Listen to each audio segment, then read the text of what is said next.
আর বেরোবে নাকি রে? যাও যাও যাও ওইখানে যাও ওইখানে যাও ওইখানে যাও এখানটা ছোটে নিয়ে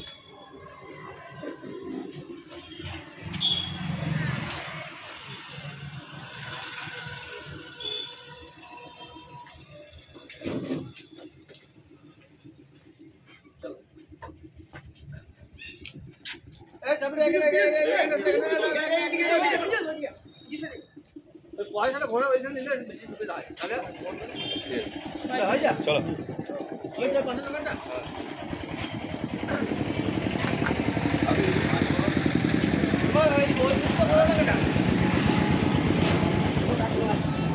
আপনারা ভালো হাতটা করে দিল স্ট্যান্ডটা বেশি ডিস্টার্ব হয় তো হাতটা করে লাও বেশ যা করবে করো দুটো মেস পুরো করে দাও খরচা যেটা সাহায্য করবে